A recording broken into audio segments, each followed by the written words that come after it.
Hi, welcome to the Upside. I'm your host, Paul Santinello. We talk about all the good things going on in the world. Today, we're going to have a post-election wrap-up. We have our political analyses folks here, Tony Gignoli, international political consultant, and the political reporter for the Republican Mass Live, Rob Rizzuto. Thank you guys for coming. None of your predictions really came through, but we're gonna make it up anyways we go along. But I'm only kidding. We talked about it. We had a bunch of issues on the ballot in November. I don't think there were major surprises, but there were some surprises. I want to start off first with the thing that hits home the most, which is the casino question. I was kind of shocked at the difference in the size of the vote, the percentages. You said the question that was going to push people was the repeal the gas tax question one, which it looked like it did. Yeah. But were you surprised at the results of the casino vote? I wasn't surprised that the casino law was upheld. What surprised me was that some of the towns that have been adamantly opposed to casinos in the past came out with glowing endorsement of the casino law. Yeah. West Springfield, not even, it was a year ago, they had their, after they killed the Hard Rock plan, they had, it was a non-binding referendum on the ballot that said, do you approve of the MGM Springfield project? And it was overwhelmingly no. There was nothing shady there. You know they didn't like it. Absolutely. And then you fast forward a year later, and the town overwhelmingly passed the casino law. That was the stunner, because it wasn't just that they defeated Hard Rock, it was that this other vote said, are you in favor of the sprinkling? Absolutely not. And then bang, a year later in November, you're exactly right. And Holyoke was amazing to me too. To have people from Holyoke reach out to me and say, oh my gosh, we should. I said, well, it's kind of late for that now. It's over, guys. It's done. Because it was such a huge, in favor of the no, on the piece and whatnot. So, yeah. But do you think it was like the fait accompli that, this is already done, it's going to go through anyway, because you had Charlie Baker coming out and saying, if it fails, I'm going to make sure there's one at least in Springfield. Because kind of what I heard was it's going to happen anyway, and I was surprised at the distance between the yes and the no votes. I mean, I thought it would have been a little bit closer, but I guess, maybe people just said, first of all, I think the pro-casino folks did a fantastic job. When you have the nice little old lady whose house was ravaged or whatever it was with the cleaning up of the lake and the river. That was a good ad. Very good ad. How do you vote no against her and the little dog or walking around or something? But I thought the ads were really good because they were pro. They weren't talking. And I understand the no folks didn't have money to spend on what the negatives were, and I don't think you win campaigns on negatives. But I thought the ads were good. And it conveyed the message of what you're going to miss. I thought that, I know obviously the pro-casino folks had a boatload of money, millions, and the anti-folks did not have, they have that much debt, it was, but the pro-casino side, the ads, they were very calculated. I felt like their messaging was very in tune with the communities they were reaching out to. When they were hitting kind of the Boston media market, they had one approach, and when they were looking west, they kind of had a different one. It was the same unified message, but they kind of toned the nuances of what they were saying to kind of resonate with the people. And from folks that I spoke with, it's the same thing that I'm hearing here. The ads were really well done. It wasn't pushy. It wasn't over the top. It wasn't terribly negative. It was all just, hey, give us a chance. Give us a chance to make this work. And I think that message resonated with people. I think you're on target. I think what we saw too is that the successful campaign for MGM in Springfield was kind of then amplified and emulated throughout the state. Rob's right. In each city and town, or in the different areas where they were advertising, and not just what we saw on television or print, but in their more subtle social media and their mailings and whatnot, they were very much more germane, germane to the different areas of the Commonwealth, like MGM was in Springfield. They're building in the South End, but they made a case to Pine Point. They went out to 16 acres. They went out to the different parts of the community, Hungary Hill, everywhere else, the North End, and said, here's what's in it for everybody. That was there. And to the other side, certainly they didn't have the dollars that some might have thought they would have been able to at least raise $2 million, as they said they were going to do. But there was one other thing that surprised me an awful lot about the Yankees. Not only did they just have the same old anti-message that we heard in '94 and '95 and over and over and over again, and not only did they not offer something in exchange in an economic development sense, but I was stunned at the lack of elbow grease, the kind of stuff you and I do all the time in campaigns. So if you know the mayor of Holyoke, who's popular, and if you know the mayor of Northampton, who's very popular also, and gosh, folks in Longmeadow and others are against, Why wouldn't you try to do some elbow grease and get these people together to start to get out there and do something, you know? So often it can be that you know, it's like the Minutemen against the British militia kind of a thing. And we've seen this happen in a couple of races where you can beat the big money. Certainly we've got an example of that in the county now. It didn't have to be high-price campaign, because you could do local cable, you could do your YouTube videos and get them out.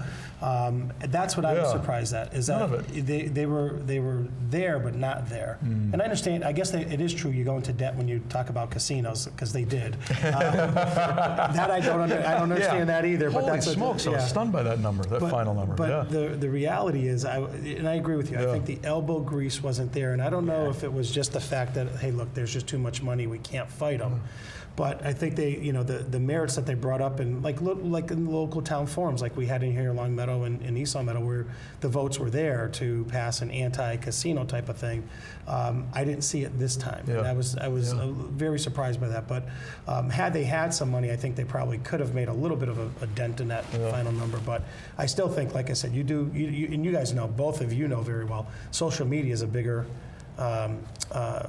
tool than it was 5 years ago, 10 years ago, and that I don't think was used that well either. Yeah, I agree with both. You know, I don't think you have to have a ton of money to work hard and run a great campaign. We talked about Bob Russell before. He was doing hand-to-hand combat. Right. You know what I mean? And you know, it didn't prove he didn't win in the end, but he ran a better election than he would have otherwise. And when you look at the anti-side, you had, what I saw as a reporter was lack of coordination, not just between the East and West factions, but between people within their own smaller subgroups. And that led to, you know, I'm hearing that there's a rally. Oh, it was yesterday. Nobody, I mean, you don't need a ton of money to send an email, to be good communicators, to reach out. And I didn't see much of that at all, and I thought that was to their detriment. And actually, I would have said to you before the vote that is a much more tighter group than what was exposed during the campaign. I would have thought so too. Right. I would have bet my bottom dollar that they were going to come out swinging, and they had it all together. And I really did. I thought that just from the emails. They never that I used got. their really big guns. Mike Dukakis, Scott Harshbarger, Melwood Global, which is a well-known public relations political consulting entity in Boston throughout the state. So many folks from Melwood Global, the political folks who handle this for the antis, are former Boston Globe journalists and even editorial level, and they know better. So something happened there, and what it was, who knows? Maybe they just saw this is impossible, and let's hang it up. Okay, so let's move on to, we'll talk about some of the other the gas tax, but Charlie Baker wins. Okay, wasn't expected, or wasn't a surprise, so to speak. But to me, I thought the margin was a lot closer than what I thought it was going to be before the vote actually happened. And I don't know if Democrats woke up and said, okay, this is still our candidate, we still need to support Martha Coakley. What's your analysis of the race? You know, it's intriguing because he won, and that alone is an amazing thing still in Massachusetts. You know, we've become jaded over the last 20 years because or 24 years, because we've had 16 years of Republican governors, from Weld to Romney. But remember when Weld won? Everyone was shocked by that. It was stunning, but you're kidding. William Weld, you know, WASP, blue blood, patricianish. Bill Weld became the governor of Massachusetts after Michael Dukakis. That was shocking. And how did he do it? By bringing over independents, unenrolleds, and getting Democrats to come over too. When you look at the vote for Baker, ward by ward, precinct by precinct, in the 351 cities and towns, that's where it becomes even more intriguing. Certainly, you know, it was so close, 40,040 votes, if I'm thinking of it correctly, the final vote distance between the two. But you look at some of the places that he won, it's still shocking. And you're right, there was so much energy put into Martha Coakley at the end, and more than you see in her OCPFs and whatnot. You had so many groups. Every teacher in Massachusetts knew what they had to do that day, and to bring their cousin and their mother and the guy down the street they know, or to get out there and vote for. Huge organization. But Baker and Polito had a Republican organization of their own, separate from the Mass GOP, separate from the Republican State Committee, and they were wise to have done that, because had it been just the traditional players, the Dems versus the Rs, it might have been a different outcome. So it was still an amazing vote, and that's the way nationally it's been looked at too. Folks like Haley Barbour, so you know, the Republican strategist, his thoughts on this were stunning, because he actually thought in the 11th hour she's going to pull it off, because they're all going to come out. The Ed Markeys, and one other piece too, and you know, the power of Elizabeth Warren. She worked this campaign at the end, because you know, the Senate's in play, Everybody wants her out there in their districts to help her run, save their Senate seats and whatnot as Democrats. But she comes home to campaign for Martha Coakley, and she's an stunt. Whether you like her, don't like her, what a campaigner this lady is. Yeah, powerhouse. Like we say about Karen Polito, I wonder what kind of espresso she's taking. She's just everywhere. And I think she made it, but they pull out all the stops at the end, and yet Baker still won. Yeah. Yeah, I remember watching the numbers come in that night. It was it looks like Baker's got it. Then no, maybe Coakley has it. You're thinking, wow, and you see how it's going to be that tight. And I think we were watching the same television. We saw Charlie Baker's face there. You see him smiling, but you know he's thinking, oh, can you finish this vote already? Look at these numbers. Talk about tense, man. Yeah. But that was wild. And the Elizabeth Warren factor. I mean, Warren hit. She was all over the country. Yeah. She was in high demand, and she did. She came back right at the end. She came here locally for Eric Lesser in a state Senate race. I mean, she's pushing national, then she goes local, but everybody threw their name and their power and their fundraising prowess behind Coakley, but in the end, there wasn't enough there to, I guess, convince folks that she was the candidate. And her biggest headache, too, because we saw it in so many of those last polls, whether it was Rasmussen or Quinnipiac or Suffolk, was that for Martha Coakley, she still had that difficulty in closing the deal with women voters. We watched that, and I think we talked about that big undecided that was there when he was up by 9, supposedly, according to the Globe and WBUR and the rest. When we tear into those crosstabs, that's what struck us, is that women haven't closed the deal. And I'm saying to myself, they're going to go to her before all is said and done, but she couldn't move enough of them, fast enough, keep them, couldn't do it, and that was an amazing, unfortunate feeling, I think, for Martha Coakley. Yeah. So when you look at the top of the ticket, right? Because the questions I get afterwards is how does the state elect Charlie Baker, and then not one cabinet position is Republican? And I mean, we didn't hear about him, right? I mean, the ads were very few and far in between. The mail-ins weren't that obviously as you get the local races that do the mail-in, then you get the gubernatorial races. So how does that happen? How do people say, I want Charlie Baker to lead the state, but I want a Democrat who's going to run the Treasurer's office, Secretary of State, Attorney General. To me, it doesn't. There's a disconnect there. It doesn't jive, and there obviously are no coattails when it comes to at least it doesn't appear to be top of the ticket on down. To have coattails, you got to have somebody that can grab onto those coattails, that knows how to use them, and that's going to campaign as aggressively as the person who's got the coattails. Right. That was the problem. I'll tell you, talking to a lot of key Democrats, there was actually concern over Heffernan at one point versus Deb Goldberg. He was personable. He had a great resume. When you met him one-on-one, he was different. There was something there. But he just didn't have the rest of the horsepower, the team, the people to get it done, and she had the dollars. And that maybe made a chunk of the difference right there. But again, to ride the coattails, you got to be able to jump on and hang on, and that was the problem here. And Charlie Baker and Karen Polito, maybe to their credit, they said, "Hey, this is the Baker-Polito campaign. Yeah. We love you all. God bless you and whatnot." But gosh, golly gee whiz, the bottom line is we're doing this separate from the RSC, separate from Mass GOP. Here we go. Yeah. Copy us, great. If we can help you in any way, fantastic. But we're doing our own thing. Yeah, they went full steam ahead on their own train and rode them right to victory. But yeah, with some of the other candidates, Heffernan especially, he was out of all of the Republican candidates, I thought he was probably the most likely to be the Democratic challenger. That one I won't say surprised me, but I saw that one and it was like. Because that was the one I thought if there was an opportunity for him. Despite money and people not paying attention to a lot of the down-ticket races, I felt like that one had the opportunity. But who knows? We might not have seen the last of Mike Heffernan. I think so with someone like that. Sometimes a fellow like that runs, gets a feel for it, and says, "There's somewhere for me to serve again." And you never know where they'll run or what they'll look at or what might open up. Right. But an intriguing kind of a fellow. Yeah. Just interesting when you see that happen. And I mean, there's obviously, and you're absolutely right. The Baker-Polito ticket said, "This is our campaign." They were separate from Mass GOP. To their advantage, they were operating separately from that group, saying this is our campaign, separate people, and there might have been some interaction, obviously, but the reality was Mass victory was for Charlie Baker and Karen Polito. If you were there and you got a bone from it, like you said, you got a bone from it, and it wasn't a priority. And a different Charlie Baker than 4 years ago. And I know we've all talked about that and whatnot, and you saw it firsthand.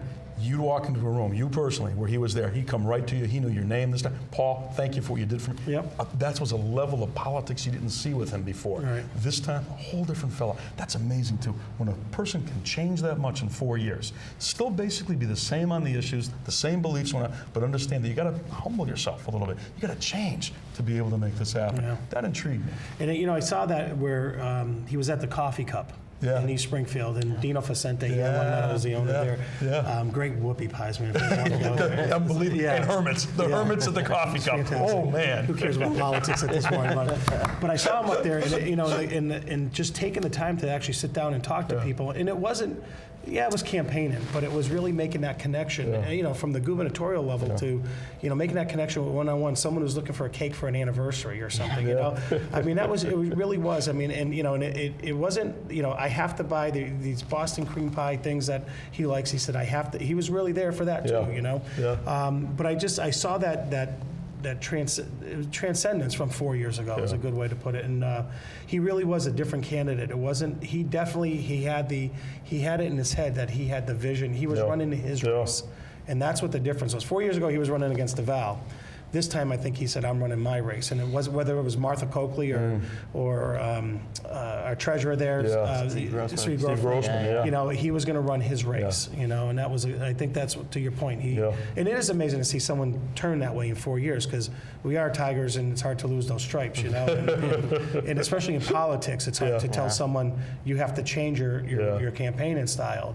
Because we also don't like to hear that either. Wow. And that's a big adjustment, right? To be able to take that advice. Yeah, toughest thing I've ever had to do with a client is to say, I know this is going to sound, very, very, very, not very deep, and it's going to sound, trite and whatnot, but guess what? We got to change your hair. Guess what? We've got to do something different on the clothes, because everything matters. Politics is perception and not reality. But more than all that, I got to change your demeanor. And it's hard to do that. And with Martha Coakley, they made that attempt in the beginning, and then they finally said, you know what? Martha is Martha. They tried to run a campaign that wasn't Martha. And that may have been one of the problems they had early on and whatnot too. She was so uncomfortable with so many of the things that she was being advised to do. Even in some of her commercials that they finally did go with, you could see she's not as sure of this message. She's not feeling as comfortable as Baker was in his. Wow. Yeah, in relation to Charlie Baker at the Coffee Cup, that was. It's a random Saturday morning, out of hundreds of campaign days. But I can tell you that I wrote that one up, and the amount of people that read that article was unbelievable. Yeah. And it was those kind of articles about Baker, just average things, you know what I mean? He stops at this Springfield business. I can tell you, typically from a traffic perspective, these aren't the articles that really resonate and catch fire. They did with this Baker one, and there was other things along the way like that. You know what I mean? And I think it showed that his old personal side was resonating with people. They say, "Wow, this is a normal guy. Maybe he's not who I thought he was," and it struck a chord. And when you take a look at how many hits that article got, not just from here, but all around the state, and not to give a plug to you and the Republican of Mass Live, but I will, I'll right? take it. The Boston Herald, internet radio, which has gotten gigantic. I mean, it's hundreds of thousands of people that are listening to it. And now they've bought a regular radio station, too, to 50,000 watts in Boston to go along with it. They mentioned it, your article after. I was on to talk about something else.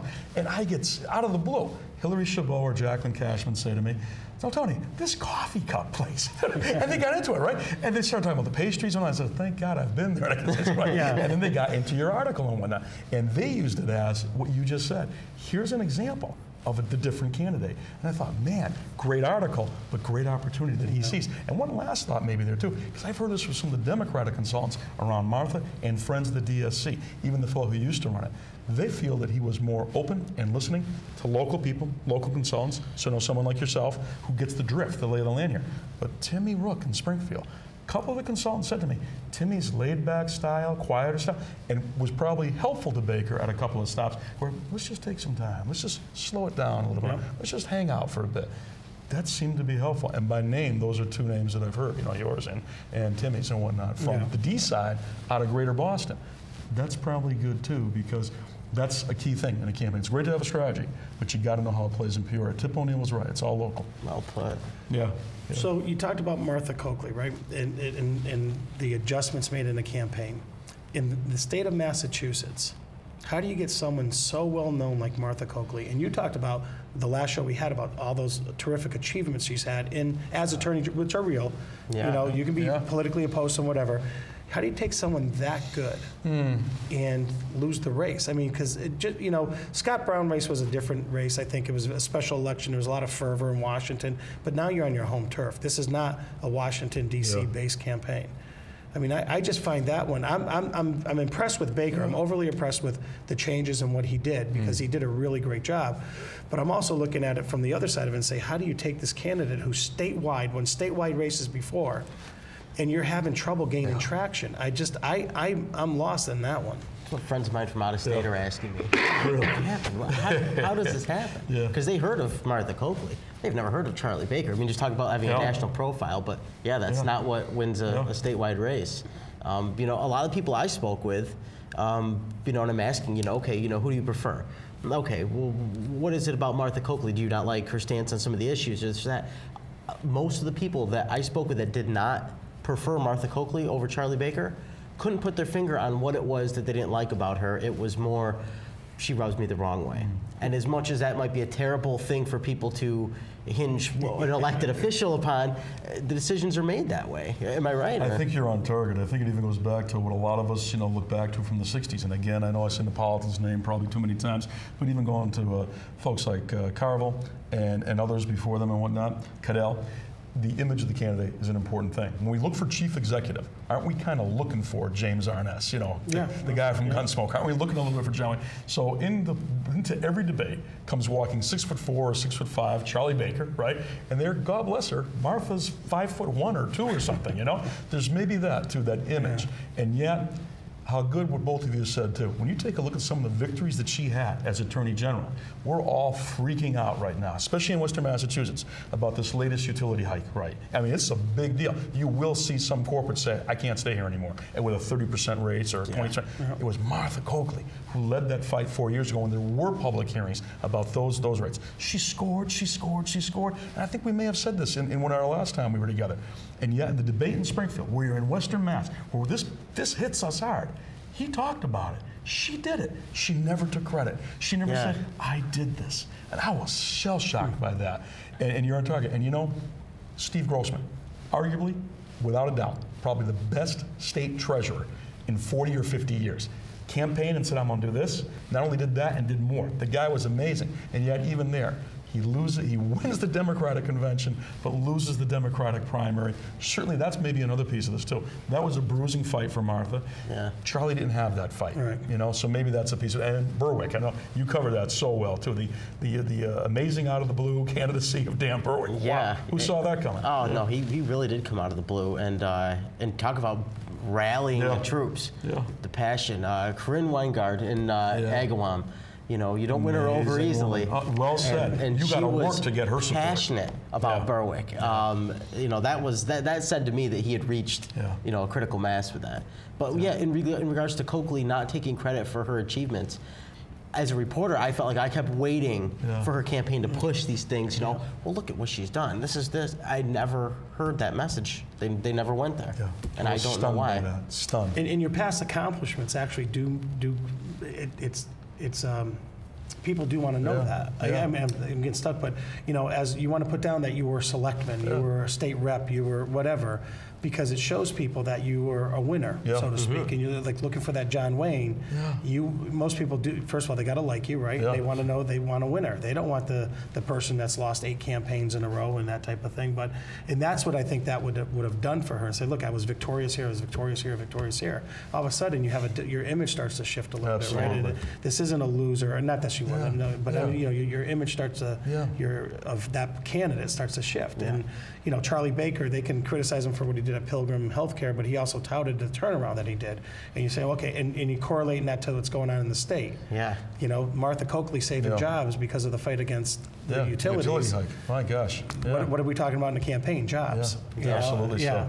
Absolutely so. And I don't know either why someone who got paid a really lot of money didn't come up with that. You know? Seriously, yeah. That is another hit too. That some of the consultants involved for Martha right now are, the party is upset. This is one they're saying, "Wow, you're kidding! What happened here?" And so there's a lot there. I always love when the election is over. I always say to people, "Wait for the book that comes out." And certainly you won't see a book on gubernatorial. You always see them on presidential when it's over, like Joe Trippy's book or David Plouffe's book, and then you get all the other inside of what happened. But just some of the spin on this one right now is amazing. It really is. A fellow that you know well, John Walsh, the former head of the Democratic State Committee, and literally, the fellow who pretty much really did invent data mining. He did it for DeVal first, and then helped out the Obama people with it and whatnot.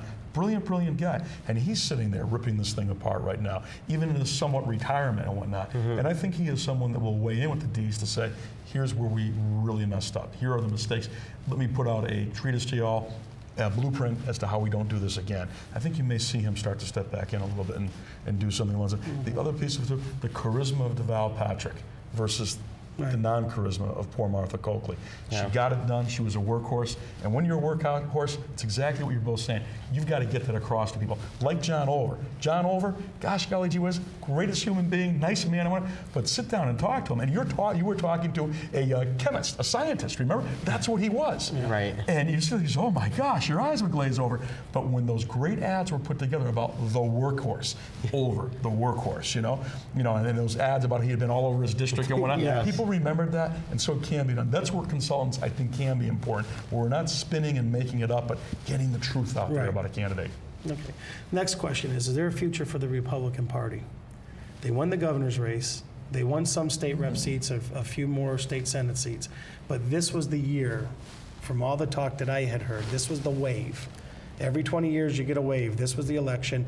Low ratings of a presidential candidate. We're going to add a lot more seats to the House, a lot more seats to the Senate, be able to give the governor veto power. That they won some, don't get, right? So we had an increase in the House, increase in the state Senate. But anyway, is there a future for the party? Or is it just this is as good as it's going to get? And the other question to follow up with that is the independent party. Evan Falchuk got his 3%. I'm already hearing things about how he's looking to recruit candidates and build it from the bottom up, which is actually something the Republicans might want to take note of. But so let me ask you your thoughts on that.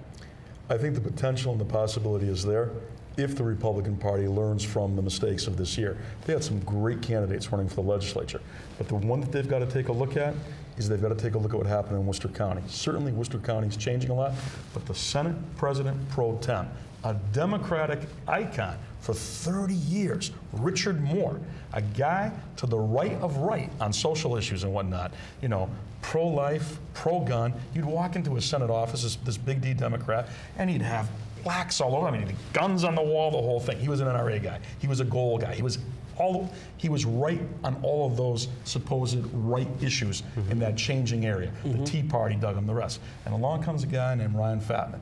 Third year in the House, cleans Moore's clock by 50 points.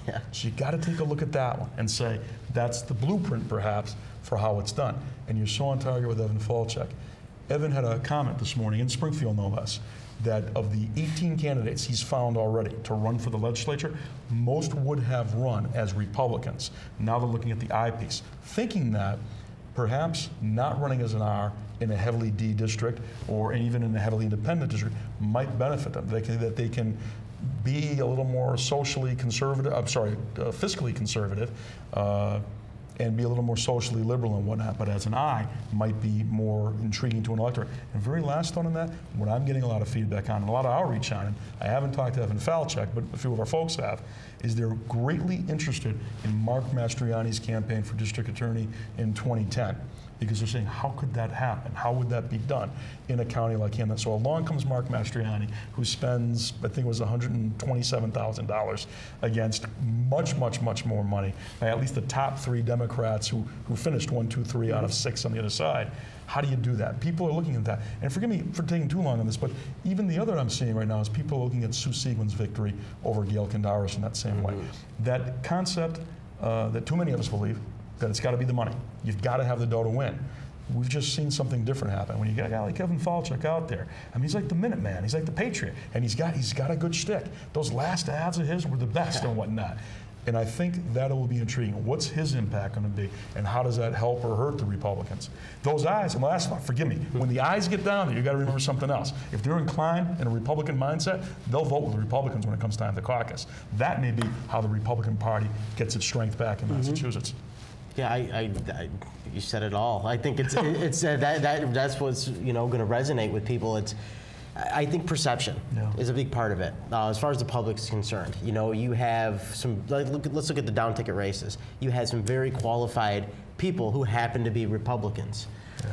For folks that don't pay strict attention to politics, maybe that having that R next to their name is just a bad thing in Massachusetts. So could rebranding yourself as an independent, perhaps, and joining United Independent Party as a socially liberal, fiscally conservative, fiscally moderate candidate make somebody more viable? I think the answer is yes. That is cool. That's a grand thought. So does the Independent Party, if it starts to get some traction, the organized Independent Party, right? So because independents aren't organized, they're just independents. But if Evan Falchuk can come around and say, we're an independent party who want to represent independents like you, and he's probably got most of it nailed down the right way. Can that lead to the destruction of either party or the erosion of either party? Because those socially moderate Democrats who can't find a home in their party, as one of the state Senate candidates says, was told by a Democrat activist that he was a bad Democrat. Okay, so if that were, can that United Independent Party actually erode both parties and take over at some point?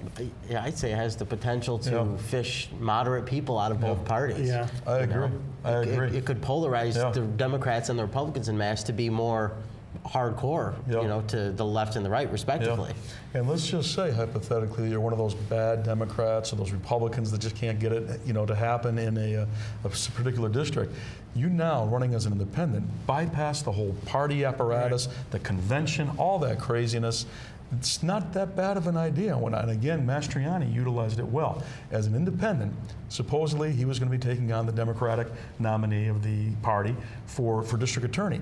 But he started campaigning while they were campaigning. He started showing up at their events. And the other thing that was amazing, he scored by getting into some of their debates. All that free advertising early on.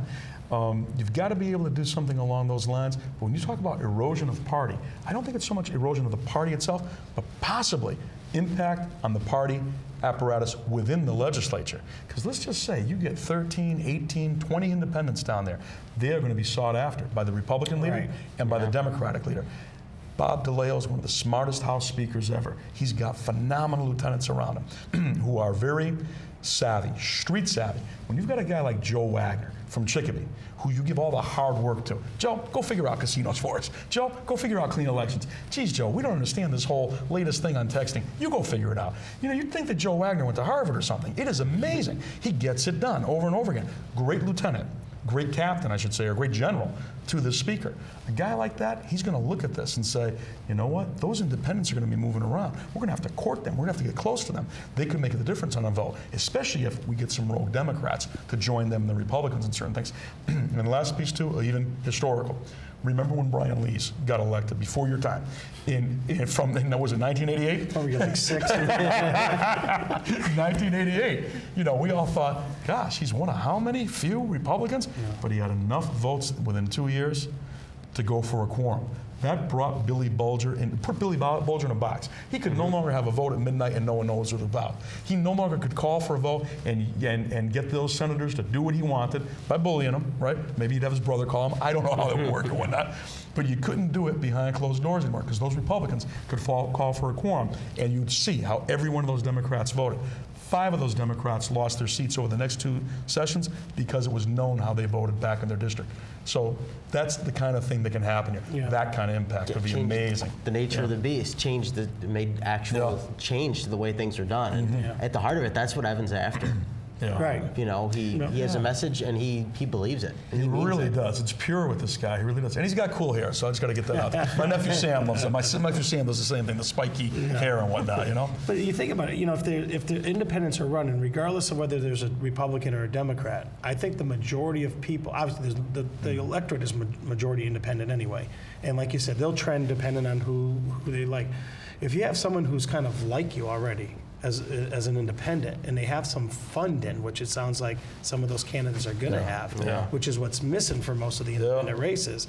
That's where I think it starts to get interesting. You take a state rep race, and all of a sudden they have 50 grand and to go fight the incumbent. Yes. And you're not you know. Yeah. And I think what people have told us, they don't like, not that they don't like parties, they just don't like the acrimony between Democrats and Republicans. That's the part that they don't like. You know, the finger point, regardless of, you know, what the people in those parties like it. Yeah. Excuse me, but I think that when you're looking at those independents, and I just see this as, you know, it's going to create a schism in both parties, that people are going to say, finally, okay, you guys are nuts, you know, on either side of what you're talking about. I found something that kind of likes me. I don't agree with them on everything, but they're not throwing me out because I disagree with them on this. Yeah, a and true that's big what tent that everybody talks about, but doesn't actually exist, you know? Right. That's I think that's a true big tent. I think so. You know, and I might be a little ahead of the media curve on this one right now, but what was Falchuk saying early this morning also? He was asked, will you go after the hard races? Will you go after the sacred cows? The legislators who have got large war chests, who might have scandal in their background, who might have issues around, but they're just not touched because they've got so much money and they've been there for 20 years and all that. And his response was along the lines of the Dick Moore thing. If that could happen, if someone as big as Richard Moore in the Democratic Party can fall, anybody can topple. My gut, he'll look for a few of those races to have high-profile victories. He'll go into districts where someone might be beatable for those reasons, even if they've got $400,000 or $500,000 or $600,000 in the bank or can raise a couple of $100,000. And I think that's what he's going to look for: those high-profile victories, without a doubt. Interesting. I want to talk about the gas tax real quick. I mean, it looked like there was some momentum that it was going to pass, or the repeal of it. What does that tell the legislature? The legislators who actually voted for it. Yeah. Wow, it can be a wake-up call. Yeah. And I think Don Hummelson had the best line on it. We put this, the way this is, allows us as legislators not to have to take the tough vote. We should be taking the tough vote. It should be us looking at this each and every time, not just having a standard index. You know what was amazing about that too? Here's Don Hummelson, a Republican, and Eric Lesser, both agreeing on that, exactly agreeing on that. So that said a lot, I think, to a lot of average folks that were out there and all. It changes things. And again, I'm a product of the legislature. I think I went down there when I was 19 years old as an aide. And I remember you saw all these tough votes sweated out. The Paul Karens of the world. You know, gosh, Mike Walsh from Agawam. Mullins from Ludlow. These guys were hard workers, they were brilliant, and they'd sweat these things out. I remember once seeing Bill Mullins with it was a gas issue. It had to be like this much paperwork before we had all the social media stuff and the emails and whatnot, and he was going to read that thing, and he was going to make his arguments against the gas tax increase. That is gone now because we've thrown it to the people. And when we were off here, Paul was talking about how town government sometimes, you know, things can flip in an instant. You can lay out the best plan for a vote to go to town meeting, but in a nanosecond, because of perception or emotion, in 5 minutes, 5 months of work can be thrown out because of people just not getting it or understanding it. You need the legislature to legislate and do this. Aren't we seeing this right now in this latest utility tax? You know, forgive me for calling it a utility tax, utility rate. I guess I'm showing my bias on that one. But when you look at that, 3 commissioners, appointed by the governor, with absolutely no public hearing on this, no recourse to the legislature. The legislature's having no recourse, I should say. And of those 3 who will make that decision on this day that we're sitting here to raise it, and it's going to go up, 2 are not even in the Commonwealth. They're calling it in. Wow, wait a second. I would rather have my legislator who knows the pain that this is going to cause for that small business person or for that resident, you know, the residential homeowner. You know, frankly, the little old lady who's on the fixed income. That, you know what? Guess what? An extra $27 a month, it's a lot. That is a lot. You know, I'd rather, because you can call your legislator. You can weigh in on them. I've seen this now with Velas, John Velas. He's been talking about that, you know, and I think that helped him in Westfield, too. On that call of last resort, I'm supposed to make a stand on this stuff. Yeah, you know, with the gas tax, I didn't think it was going to go this way. That one was a surprise. Yeah. You know, we filled out our brackets, and I lost that one. I saw that being upheld, but in relation to people, the way they view it. So I think the message that, okay, they penned this legislation, now it's just that your taxes are going to automatically increase, so future people won't be held accountable. I think that might have resonated as politics as usual with some people. And they said, you know what, enough.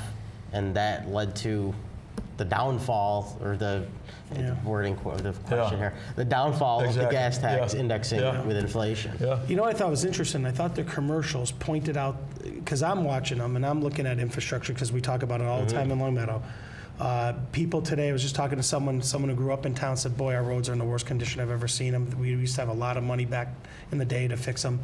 I thought the commercials pointing out the deteriorating road conditions didn't help them. Because that happened before you were going to increase this gas tax, and you had all the money in the world to fix them, and you didn't.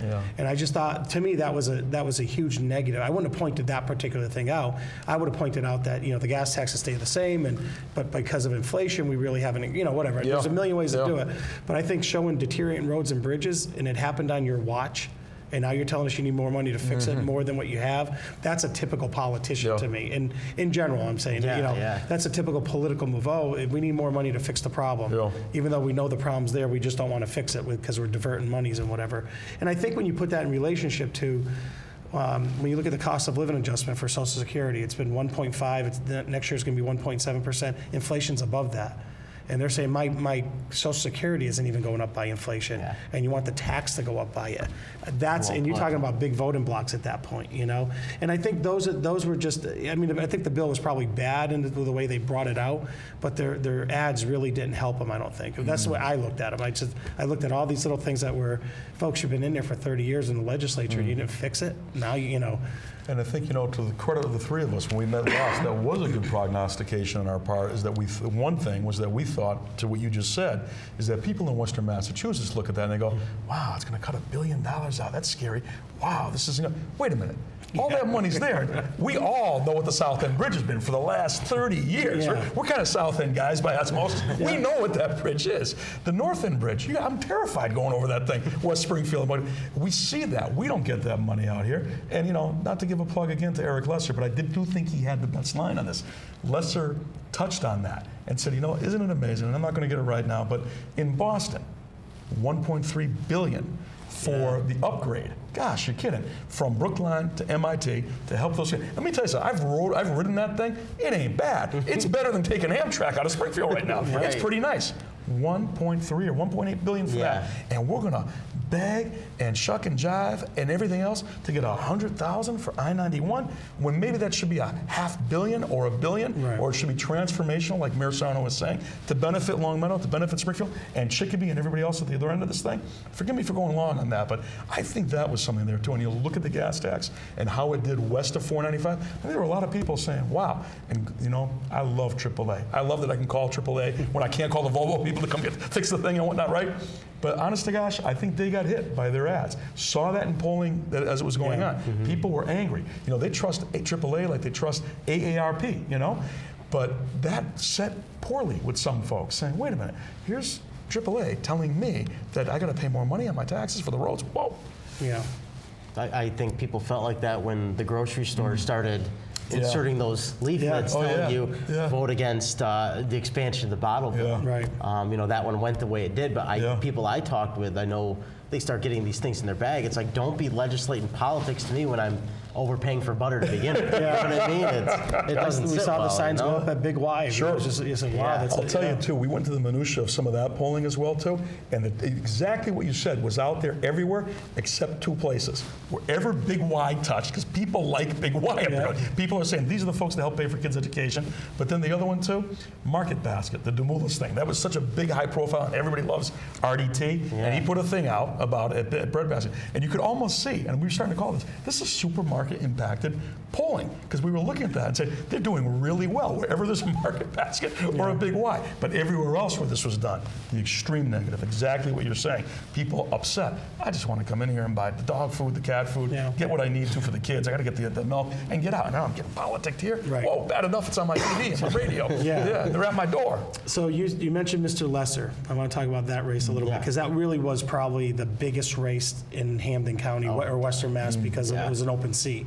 Although I do think the Suzanne Seguin race was really, I want to talk about that one too, but with all the hits that Deb Baranski took, with all the money difference between the two candidates, I know it was 3,000 votes and that's a lot, but when you really peel it back, there was an independent in the race who garnered about 5% of the vote, but even together total, that Mr. Eric Lesser still beat him, so that's not the reason why that happened. But with all of those hits and all of the money, do you think it was still closer than what it should have been? I think that just like the primary, the general election was probably closer. I think it was closer than Eric Lesser might have anticipated. But Tony, what's your take on this? I mean, he spent a lot of money. He ran a national campaign on the local level, and it still ended where it did. He won. But what do you? Well, before you answer, here's what I want to say is because not only did he have the money, but he had the organization, which is really I think what made the difference. The hits that the Republican candidate took, but he also had Deval Patrick and Liz Warren out here. That I know Charlie Baker endorsed Deb, but it was kind of towards the end of the campaign, and that's okay. I don't think that mattered. But it's not Deval Patrick. It's not the sitting governor and a U.S. senator, for God's sakes. And I think when you look at all of that and you pile that up and you say it was 3,000 votes. That to me was a lot closer than 3,000 votes. I mean, because I think all those things mattered in those 3,000 votes. It's a very diverse district, and I've campaigned in that district a bunch of times, maybe over three decades now. The differences between Belchertown and Longmeadow, between Hammond and Springfield, are extreme. So to be able to hit the issues that really matter to people, it's a fine-tooth comb kind of a thing. And perhaps this was too much of a national campaign. Perhaps, as we've been talking about with Tip O'Neill, it's got to be local.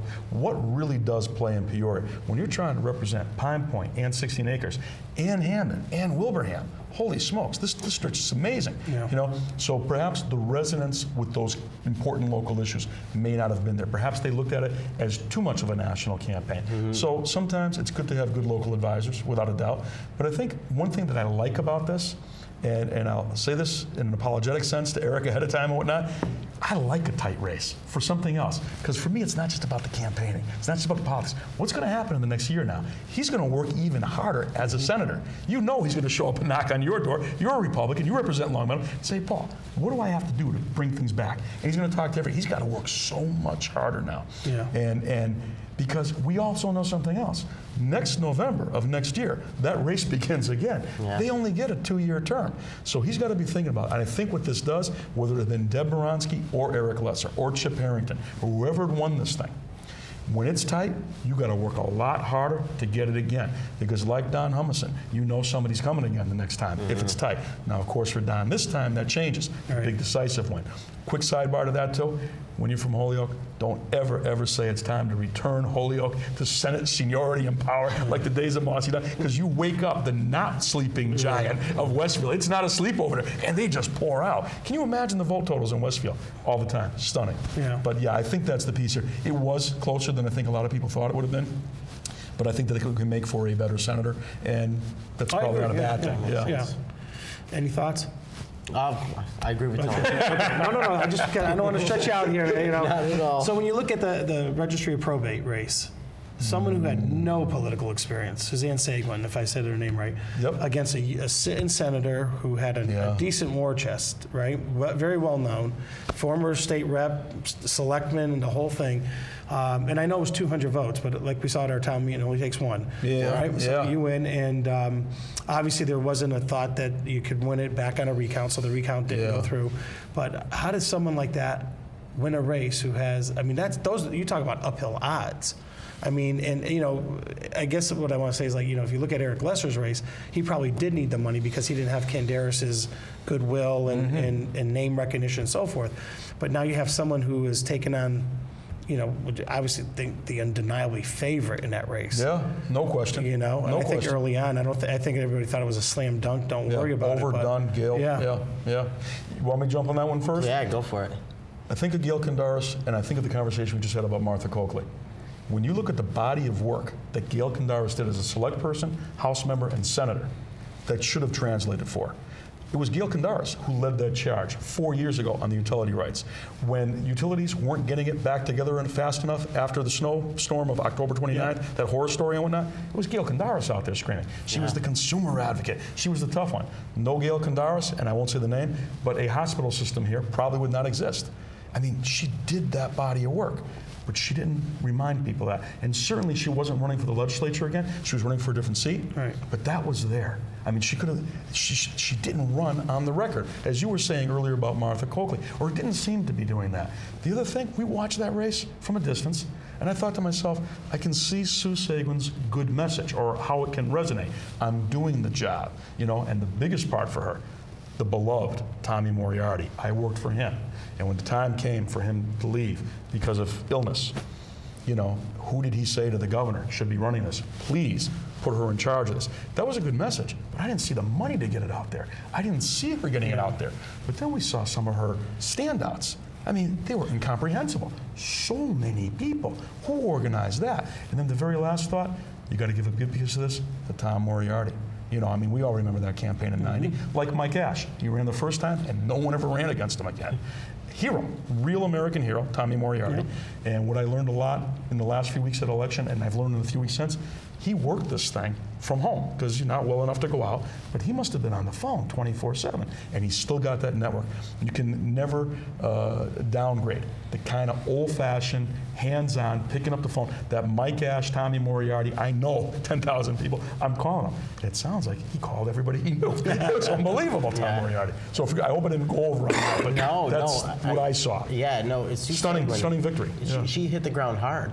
She was everywhere. The standouts, yeah. I mean, you know, on Saturday morning, you know what I mean, crossing town, it's like, wow, of all the random races to really see, you know.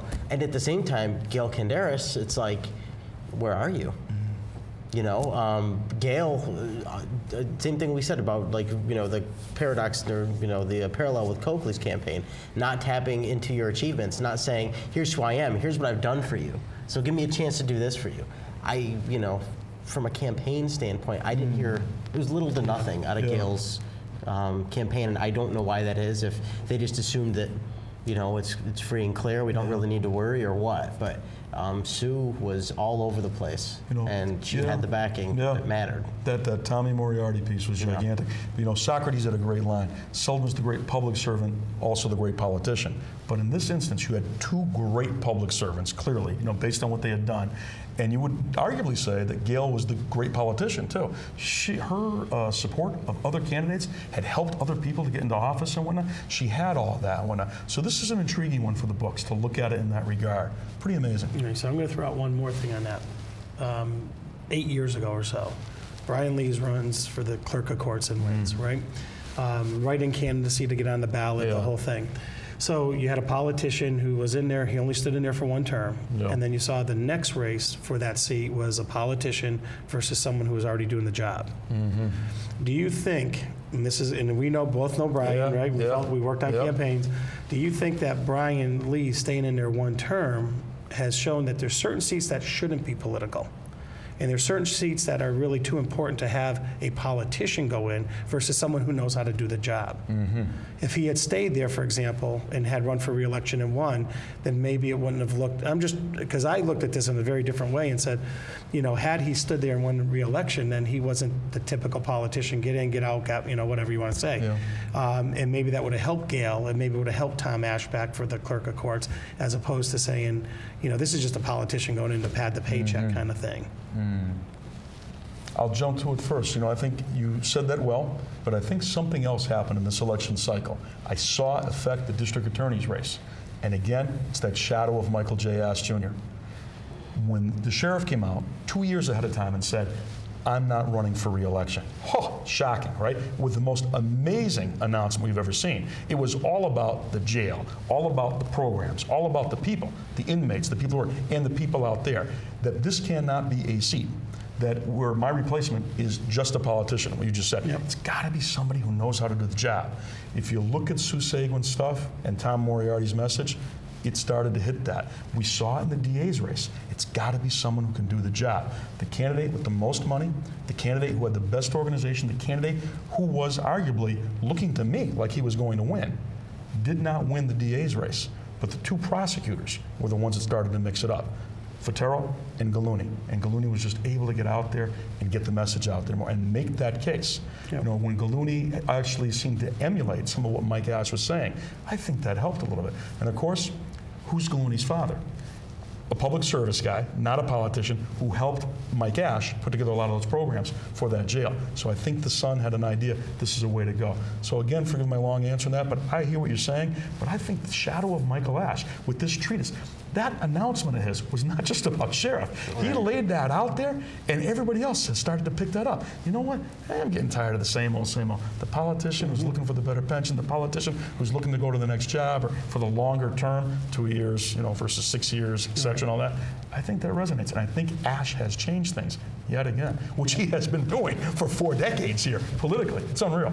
Yeah, when I talk with some folks on the campaign trail over the past year, in reflection of some of these jobs like register of probate, they don't think these are political positions. So when they see, somebody kind of make their way toward that seat, they're reluctant. And I don't think that did Gail any favors in that race. I think people. There's been enough, migration of folks, at the state or federal level, moving into kind of cushy municipal jobs. It always rubs people the wrong way. Yeah. And that wasn't what Gail did. I mean, she was running a campaign to be elected to this seat. But I think in people's minds, it's like, okay, she's an elected official. She's a politician. Why is this job political? If they even understood what the job did, it didn't, it's putting a square peg in a circular hole. And the reason I mention it is because what people said to me is, why does she want it? Because you're a politician. When you're a state rep and a state senator, you become a politician. Even though, and I'm lumping, you're a politician. Register of probate, like you said, who knows what they do? And why would you want that? Because it sounds like it's a step down, not a step up. Intriguing there too, because as we've already said, and I think everyone agreed with, whether people voted for Gail or didn't, a great public servant in the House and the Senate, and even going back to when she was a select person. But you bring up, that other piece, the other point. Had Gail Candaris stayed in the Senate right now with Stanley Rosenberg as the Senate president, Gail would be in the top 6 in seniority in a Democratic Senate. And I joke about this, and I hope this comes across as a compliment to Gail. A couple of times, a few of us have said, actually, no, my nephew said this the best, right? He said, Gail Candaris, she's like the lady that, she shows up in school and all the other guys look over her shoulder to see the homework she's done, because she would do the work and whatnot. And now we lose that person in the Senate from Western Massachusetts. I think maybe there was a little bit of that, maybe. But I guess the other point I make, had she stayed, what an incredible opportunity for her. Right. And she opted to say, I'm kind of tired. It's time to maybe try something else. So there's the other side of that, though, too. But when you lose a brewer in Western Massachusetts, there are a lot of us who are waking up every day and saying, thank God that Stanley Rosenberg is from Amherst, and he is the next Senate president. And as we're seeing, it's not a partisan kind of, it's a very staunch, strong Democrat. But on the other side of it, start to look at the body of work he's talking about doing. I mean, this guy, holy smokes. I think this will be a great relationship. Speaker DeLeo, President Rosenberg, and Charlie Baker, their first meeting was dynamic. And it was Stanley who set that, a liberal progressive Democrat, Stan Rosenberg, who's done amazing things in the Senate. And he set the tone for that. I'm gonna work with this guy. I mean, boy, if you could take those 3 and send them to Washington for a little while, wow, Doesn't that send a really great message to people that if you are one of those people that say, I'm gonna cross the line, because I want this guy to run the state the right way. And they come out of that meeting. They could have came out in many different ways. They could have came out 180 degrees opposite. So this guy's nuts. But they came on, and I'm going to give credit to Charlie Baker because I'm sure he had to go there a little bit hat in hand. Because you don't go see the Senate President and Speaker of the House saying, I'm in charge, I want it. Right. Excuse me. But I thought that was a great meeting as well, because I think that sets the tone for the state and the legislature that, oh God, our Speaker of the House and our Senate President, they're saying they're going to work with this guy. And I was going to say, if you're going to stand up and dig your heels in, you got a different attitude today. Absolutely. Yeah. Well said. Just the opposite of what we see in Washington. Right. And I think that's great for the state. I really do. I mean, and I hope they do. I hope they do work together because they need to. It's too important. So the interest, and I was going to ask you about Scott Brown, but because I don't know if he has a home in another state. What's the next zip code? Yeah. But that race was, he was never really ahead at any one point in time. He got close. But were you guys either surprised by that?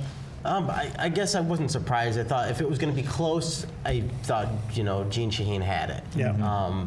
I guess he ran a really good campaign. He did really well. I mean, I don't think there was any serious missteps or when they had him in the parking lot at UNH and all the kids were drinking and yelling off-color things behind him. That probably wasn't the greatest campaign move, but I get it. Yeah. I guess I wasn't terribly surprised at the outcome, but I was definitely watching that one. We've done a lot of campaigns in New Hampshire, and we're up there every 4, whether it's to analyze or be involved in a presidential and whatnot. And there were just a couple of tiny, small things there. You're exactly right, but it's like the it's like the Brown campaign misgauged or misread the fact that there was a governor's race out at that time, and they come out to vote for governor. It's like the Leonard Skinner song. In Birmingham they love the governor. In New Hampshire, the governor's important, and she had a race, and she cleaned the clock of the other guy by 10 or 11 points. Yeah. That helped. But one last piece. You're right, he ran a good campaign, but when you start to go to the north of New Hampshire, we like to call it the hills, the folks that got to come out of the hills to vote, those old-line Republicans, right? Those staunch Barry Goldwater Republicans still, right? The problem he had, he was still a carpetbagger. He still didn't get that piece across. And the other thing, it may sound corny, but he showed up in the same barn coat with the same Chevy truck and all that and whatnot. They wanted to see something different up there, and he couldn't move enough for them at the end. That's what a big problem was. Yep. And amazingly, even the national party said, well, what are you going to do? You're going to leave us short? We got to win this thing. You got to come out and vote. And they just, a good enough chunk of those folks, those conservative Republicans, left Governor blank. They vote, because they all vote. They'll come out in a snowstorm, an ice storm. They vote. It's old-line Yankee. But they left Governor blank. Stunning. They wouldn't vote for her. I'm sorry, they left Senate blank. Yep. They wouldn't vote for her, but they wouldn't vote for him. Mm-hmm. Wow. Interesting. Wow. Okay. And like I said, I'm checking the records to see if he does own another home somewhere, because you never know, man, Yeah. He is a great campaigner, though. I will give him for a guy, moving into a state and campaigning and making it as close as he did. That's an achievement. And one thing I did know from his previous races is that in Massachusetts he will not stop. I mean, when in campaign mode, and so I thought he had a very long shot chance to win, but I didn't think he just had a lot to overcome. So we've got to wrap up, guys, right?